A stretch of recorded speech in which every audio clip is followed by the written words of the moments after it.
Conversemos es una producción de la Iglesia Diálogos y Fe de Bogotá, Colombia, que busca la participación comunitaria en la comprensión del texto bíblico, porque la profundidad espiritual no es incompatible con el pensamiento crítico. Un saludo especial a toda nuestra audiencia. Este es nuestro podcast Conversemos, el podcast de la Iglesia Diálogos y Fe.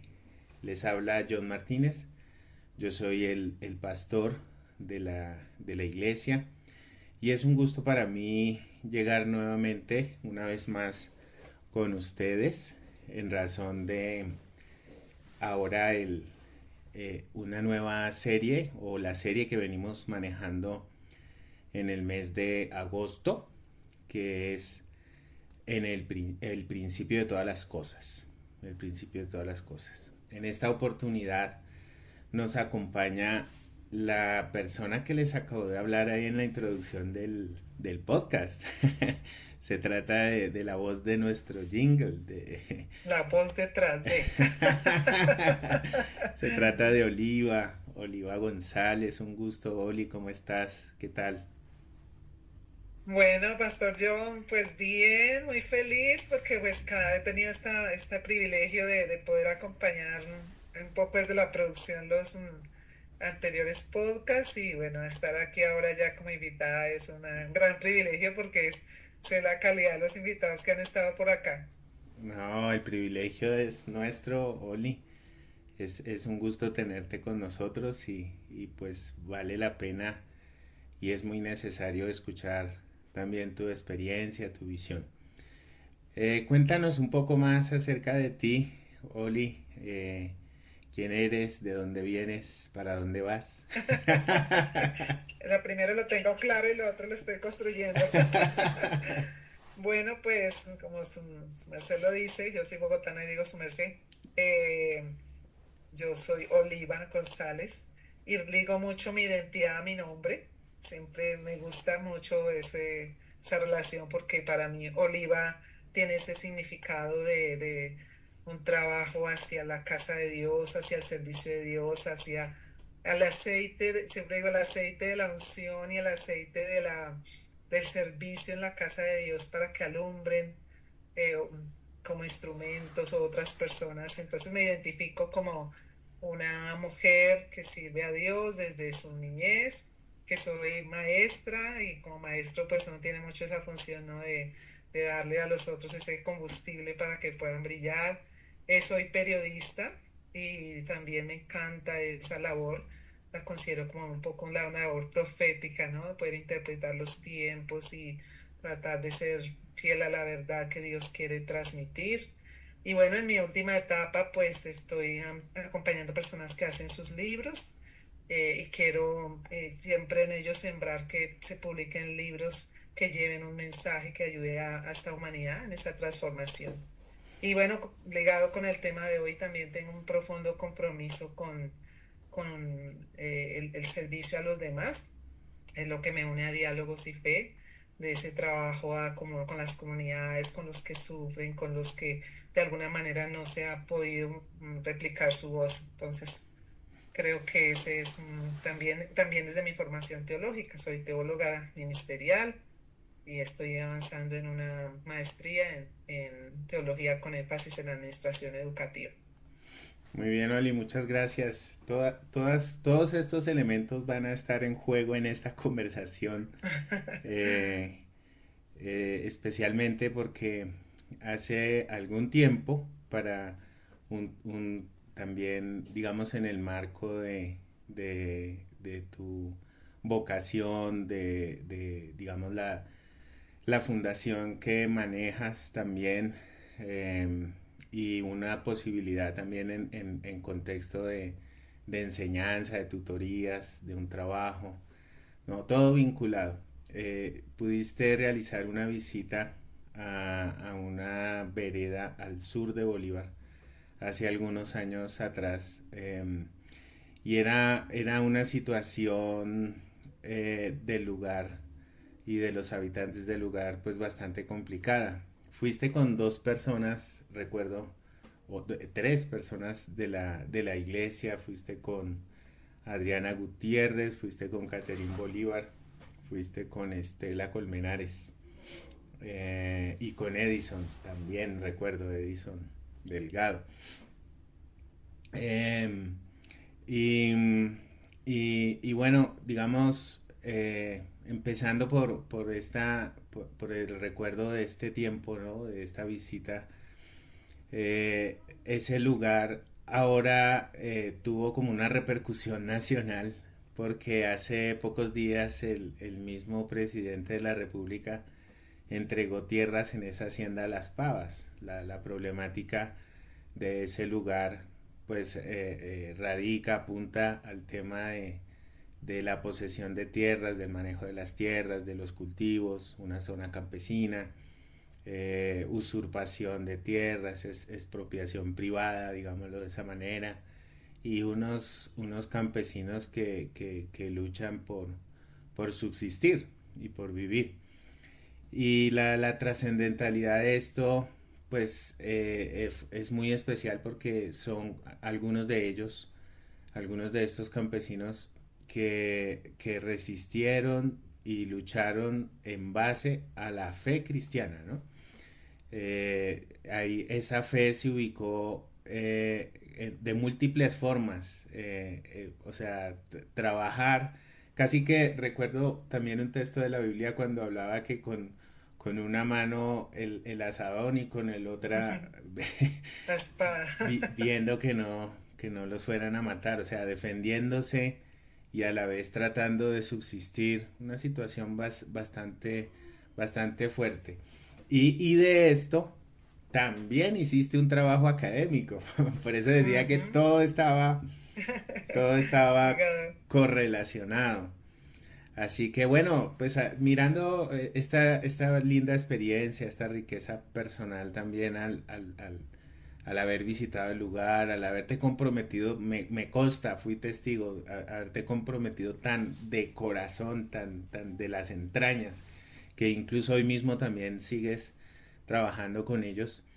De toda esa experiencia, ¿qué principios de fe consideras que se deben mencionar al hablar de nuestros hermanos y hermanas de la Hacienda Las Pavas?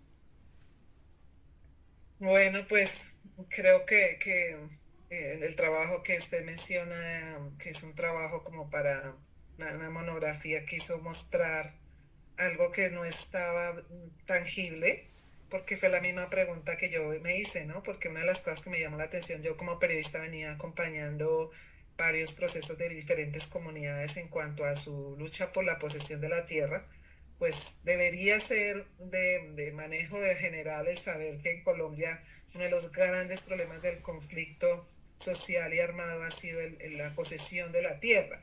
Y ese ha sido lo más difícil de que se pueda ceder, ¿no? Esa posesión en poquitas manos y mucha gente desposeída. Pero en esta comunidad especialmente me llamó la atención que la forma en que ellos hacían su protesta no era con armas, no era con hacer paros, no, inicialmente no fue jurídico también, sino con sus canciones. Y también me gustó mucho, uno creo que uno de esos principios, aunque no lo evidencié ahí, pero ahora lo traigo a colación, es que sin importar de qué iglesia eran. Inclusive hay algunas personas de la iglesia católica, otros de iglesias pentecostales, otras de iglesias tradicionales o históricas, pero ellos entendían que la forma única que tenían de defenderse era a través de su fe. Y les salía como muy natural, pero para los que estaban hacia afuera, algunos medios de comunicación nacionales, incluso universidades que los venían siguiendo, dijeron la gran estrategia o la fuerza de esta gente, aún entre los grupos armados, es su fe. Como que les tenemos miedo a los grupos armados y ya tenemos miedo de meternos, esta gente tiene algo como más poderoso. Entonces creo que uno de esos principios era ese, ¿no?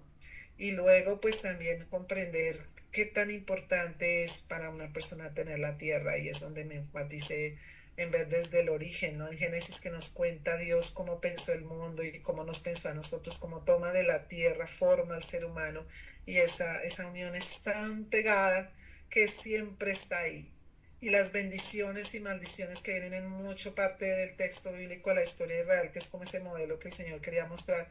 Dice si están bien, si trabajan como debe ser, si respetan en no acaparar la tierra, mire, la bendición va a venir. Pero en el caso de que no y desde Caín se marca, una de las primeras cosas que se pierden es la tierra.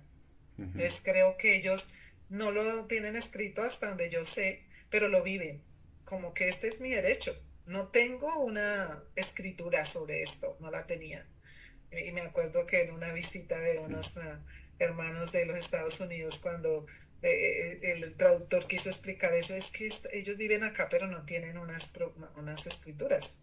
Ellos no entendían qué es una tierra baldía, qué significa eso. Para ellos eso era un concepto totalmente Ajeno, extraño. extraño. Pero ellos dicen, no, es el haber habitado por 2 o 3 generaciones la tierra y tener una posesión por el hecho de que la hemos cultivado, de que la hemos tenido.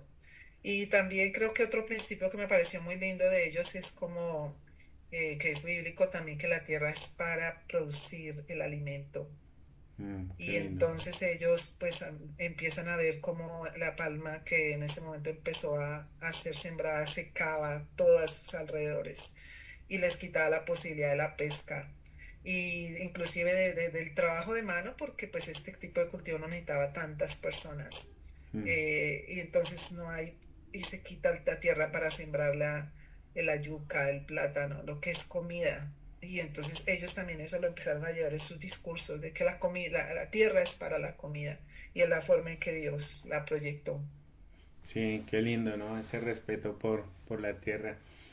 Esta primera parte que mencionas me hace recordar una anécdota que tuve con una canción de Edney Torres. Ah, precisamente uno de Eh, los líderes de la comunidad. sí, sí, sí. A mis manos en su momento llegó una canción de Edney que me llamó muchísimo la atención y la usé como ilustración en dos oportunidades. Una, enseñando hermenéutica bíblica, hablando de los salmos. Los salmos se convierten en una expresión de cántico que evoca vivencias, sentimientos, y así necesitamos interpretarlos. Pero la segunda es la que quiero resaltar y es que una vez tuve que dirigir un taller de, de trabajo social de las iglesias en un proceso en el que sembré un poco de mi trabajo hace algunos años atrás. Y tuve que ir al departamento de Córdoba. Lo tuve que recorrer y recuerdo que la audiencia a la que me tenía que dirigir estaba un poco prejuiciada conmigo. Más que la persona que había ido antes de mí, porque éramos dos capacitadores, por ahí los había dejado también impresionados, ¿no? Entonces como que, ¿y ahora quién va a venir? ¿Y este con qué va a salir?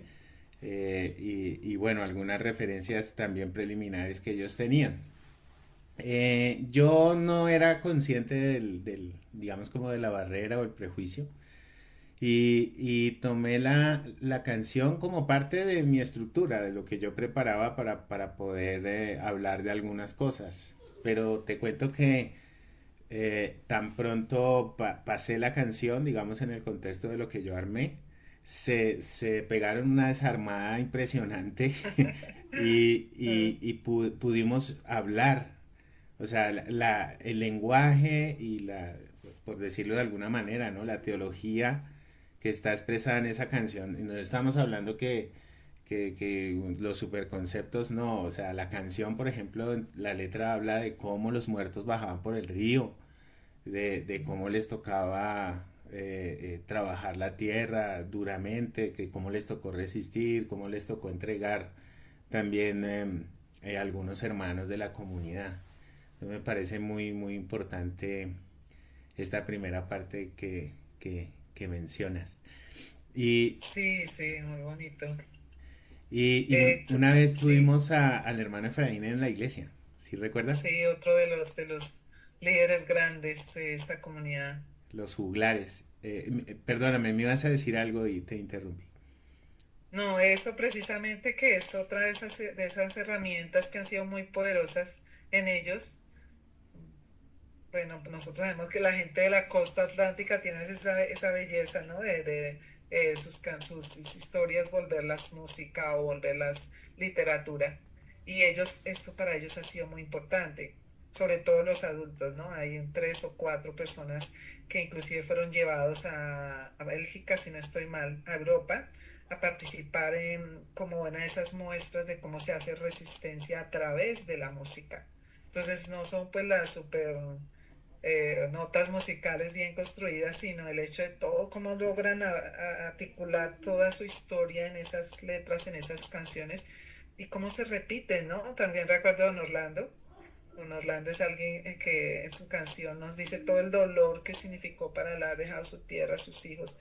Es un señor del campo muy humilde, pero fue de los primeros encuentros. De hecho, recuerdo, son dos veces que hemos estado en Las Pavas, dos veces con Estela, su esposa, la pastora de la iglesia. Y don Orlando nos marcó profundamente también porque cuando iban a hacer uno de los desalojos, él se pone a cantar ahí, en ese lugar. Y eso como que cimbronea el ambiente, Claro. esa historia que le está contando con la música. Más que haber puesto una bomba o no sé qué otra cosa, pero creo que eso también ha sido muy hermoso en esta comunidad de que han descubierto o lo han usado y ha tenido esa trascendencia. Qué bien. Sí, ¿no? Es su autoridad que se basa en la vida y en el corazón con el que tuvieron que enfrentar la situación que les tocó vivir. Y también, Creo que hay un principio que es que tal vez podría ser para más adelante, pero me da afán que se me pase porque es fundamental. Usted me preguntaba cuál es como el principio bíblico que extraemos de acá y no lo evidencié en mi trabajo, pero lo evidencié en una prédica que usted nos dio una vez. Nuestra iglesia se ha caracterizado por ser una iglesia que quiere generar conciencia y tener conciencia de lo que pasa, pero eso a veces, a mí personalmente a veces me ha traído carga porque uno a veces siente que trabaja y trabaja y el país como que se complica más. Y usted dio una enseñanza sobre la soberanía de Dios y de que uno debe confiar en esa soberanía de Dios porque aunque uno vea que el malo prospera y aunque vea como que unos se esfuerzan los buenos y no pasa nada con el tiempo, uno ve la mano de Dios. Y yo creo que esta comunidad es evidencia de eso, sí, porque total. sí creo que había una comunidad tan desprotegida, eran ellos, no tenían el Estado, no tenían las armas, no tenían riqueza, no tenían influencias, nada. Fueron sometidos a dos desplazamientos. Esto lo menciono porque de pronto no todo el mundo conoce la historia. Fueron sometidos a dos desplazamientos. El mismo Estado también legalmente les quitó, puso a algunos de ellos presos, los denunciaron como si fueran personas al margen de la ley, porque hay gente muy poderosa en el país que podía hacerlo. Sin embargo, ellos se mantuvieron en su fe y cuando estaban en el momento más fuerte en el 2013, que habían sido declarados eso como delincuentes, demuestra, viene las universidades, viene otros actores internacionales como enviados de Dios, porque Sí, ¿cómo más podemos decir? total. Y se les reconoce que realmente son víctimas y se cae la máscara de esta gente que estaba detrás de todo y ganan el Premio Nacional de Paz. Hoy Mm. la comunidad de Las Pavas, esta semana cuando el presidente entregaba nuevamente ya los títulos para algunos de ellos, todavía no para todos, pero algunos, él decía comunidad emblemática. Mm. Y generalmente los Mm. noticieros a nivel nacional, cuando la presenta, dice emblemática. Y siempre que yo hablo de la comunidad, digo, esa sí se puede hacer la paz de esta forma. Entonces yo me acordé de ese mensaje suyo. Le dije, oiga, es la soberanía de Dios, Sí, porque sí, sí. aquí todo estaba en contra, pero Dios metió la mano y los está poniendo como ejemplo. No son perfectos, porque ninguna comunidad lo es. Tienen sus etapas que tienen que ir cumpliendo, pero Sí. vemos la mano de Dios más allá de todos los que parecen los más poderosos. Sí, tremendo. Al ver los más abuelos, digamos, ahí en todas las imágenes de la ceremonia, del momento, eh, me venía el pensamiento, ¿qué se iban a imaginar esos abuelos que al paso de los años el mismo presidente iba a estar ahí entregándoles y dándoles la cara. Yo creo que ellos jamás, jamás se imaginaron una cosa así. Y eso viene de la fe, justamente del respeto, o sea, la fe no solamente de aguardar y de confiar, sino de actuar, de resistir y de respetar la tierra, ¿no? Que también es como el centro de todo el asunto. Ahí derivando justamente a esa palabra en el libro de Génesis, cuando dice que Dios, el Señor, formó al ser humano, dice la NBI, del polvo del suelo, ¿no? Génesis capítulo 2 versículo 7. Y esto que mencionas, uno de los principios que destacaste es pues que la tierra es para producir también la comida, ¿no? Para alimentarse. O sea, somos tierra, comemos de la tierra y volveremos a la tierra. O sea, es el vínculo de conexión. A mí me impresiona, por ejemplo, la NBI, que cuando uno va leyendo en la nota, en las notas, cuando se habla del nombre, por ejemplo, Adam en hebreo puede traducirse ser humano y es la misma raíz de Adama que traduce tierra. O sea, hay una profundidad y un vínculo mejor muy profundo muy fuerte. entre lo No, que no es sé si la palabra también humus tiene algo que relacionado, no, no lo recuerdo bien ahorita. El Sí, humus del humano y también de la tierra. sí, sí, seguramente. Pero el vínculo pues es innegable, o sea, Ujú. nosotros volveremos a la tierra y es una profunda relación y esa relación cruza lo cósmico, ¿no? Es lindo en la creación que dice la Biblia en esa metáfora que trasciende, digamos, un relato que Dios sopla vida y nosotros nos podemos mover es por el soplo de Dios, lo biológico, ¿no? Esto de alimentarnos de la tierra, de cultivar la tierra, de ser mayordomos de la tierra. Y de ahí que cruza lo social, porque es que no solamente se trata de respetar la tierra en sí misma, sino lo que digamos, se vincula con la tierra, que es el uso, la forma como se cultiva, cómo se respeta. Ahí justamente también está lo cultural, que hay nociones de valoración como por ejemplo como la madre. Y esto tiene connotación bíblica incluso porque esa Adama, ¿no? Al mencionar la tierra o lo económico que hoy tenemos que enfrentar tanto, pues esta depredación, nos hemos vuelto depredadores, estamos explotando más la tierra de las capacidades que tiene, la estamos matando literalmente, ¿no? Cruza lo ecológico, también con cómo irrumpimos en algunos ecosistemas y generamos desequilibrio.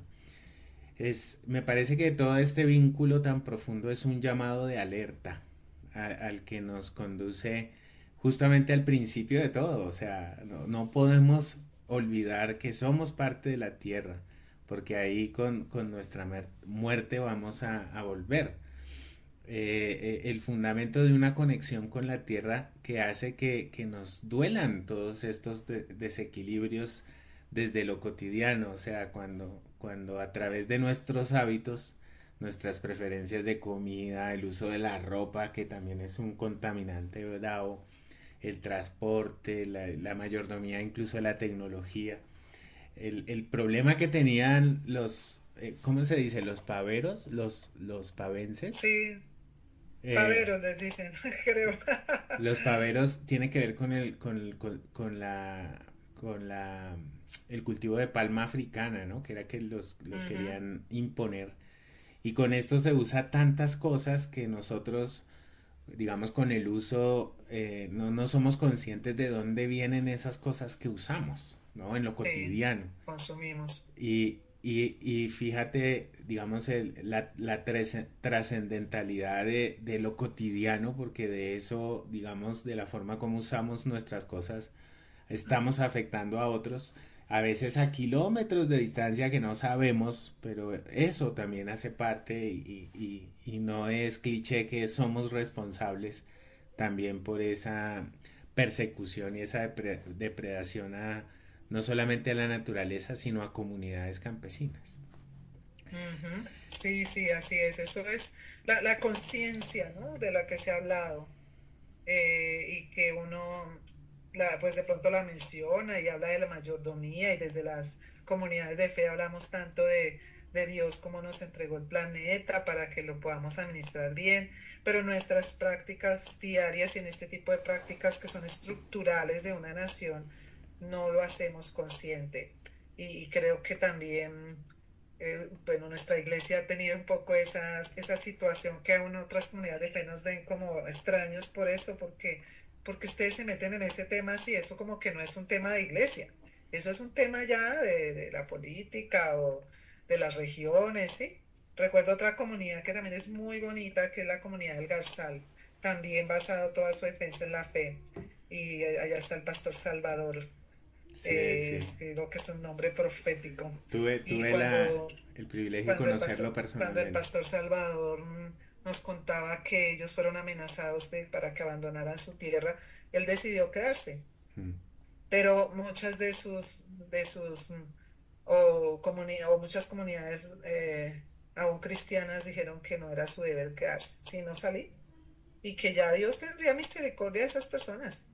Y dijo, no, es que esta es mi gente, o sea, si yo soy pastor para también ayudar a proteger esta personas. Un abuelo ya, con su esposa ya mayor, con sus hijos, sus nietos, todos viviendo en unas casas totalmente desprotegidas. Y cuando los enemigos venían, yo tuve que a recoger esa historia también. Dice que cuando los enemigos venían, algunos después le contaron, dijo, nosotros llegábamos a donde ustedes estaban y sentíamos un pánico, un miedo, era como una tembladera que nos tocaba y nosotros veníamos armados, decían ellos, ¿no? Y veníamos ya lo habíamos hecho con otras comunidades, con la disposición de echar sus cadáveres al río Magdalena.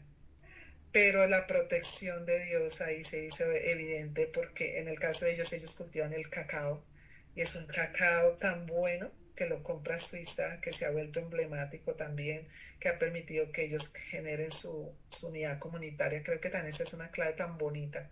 Ellos crean sus comunidades de mujeres que hacen su trabajo de jóvenes y aquí en Las Pavas también se viene dando esto, la organización campesina, el liderazgo que es el liderazgo mayor que está empezando ya a entregar un legado a los más jóvenes.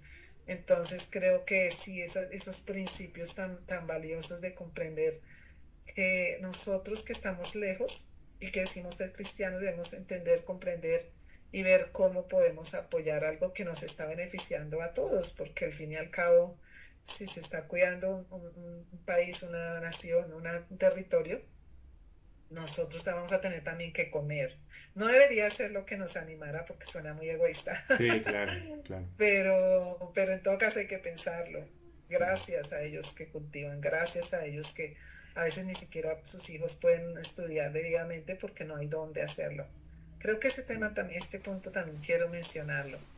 Para nosotros, porque conocemos la comunidad, nos parece bueno, normal mencionarlos, pero para los que no conocen, quiero darle una idea. Para llegar a Las Pavas uno tiene que ir, bueno, hay varios caminos, pero nosotros Mm. cuando fuimos, vamos a Barranquilla en avión, como una hora, creo, más o menos. Desde Barranquilla vamos en flota como, o en bus, más o menos unas 6 horas hasta el Banco Magdalena. Y en el banco tomamos unas chalupas o unas barquitas que son 4 horas.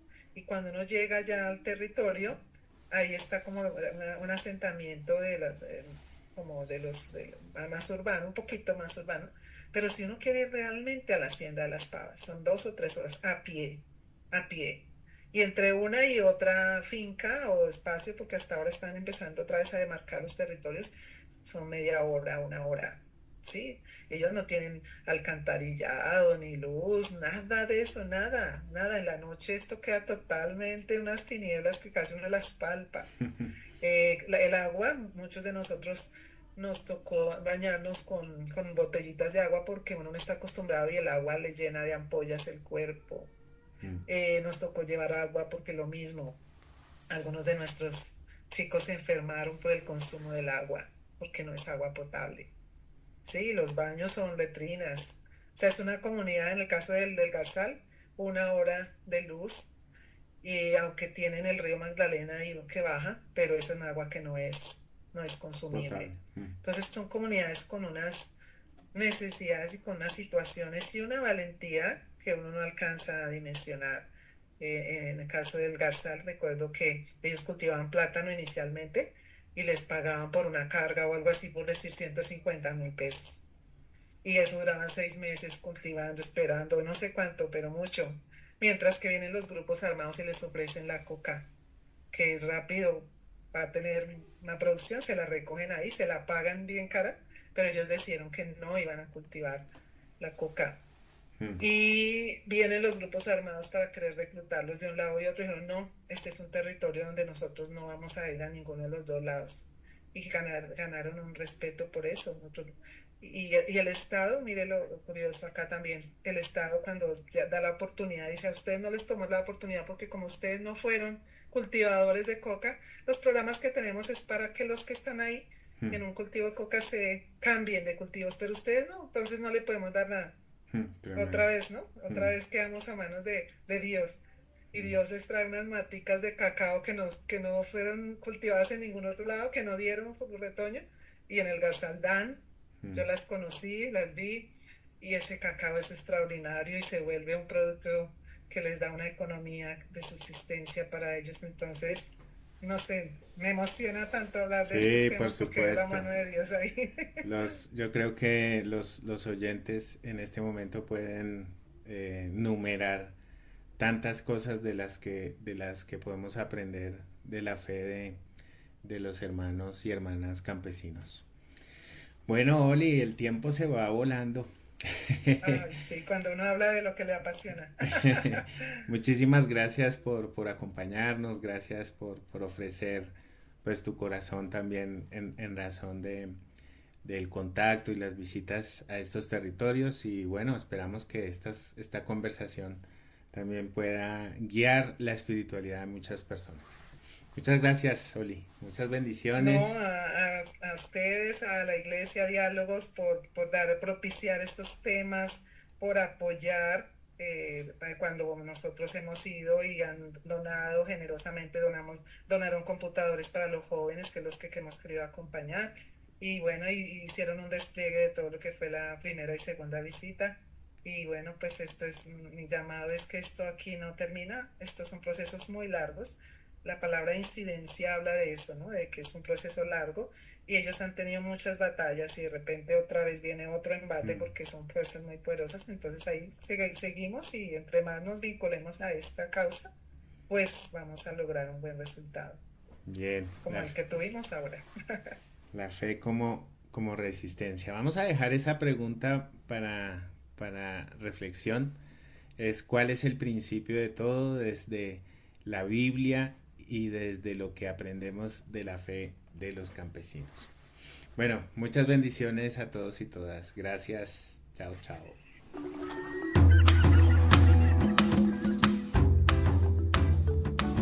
Esta fue una producción de la Iglesia Diálogos y Fe de Bogotá, Colombia, comunidad cristiana evangélica que busca vivir su espiritualidad en lo diario, asumir un verdadero compromiso de fe y compartir principios bíblicos para construir vidas.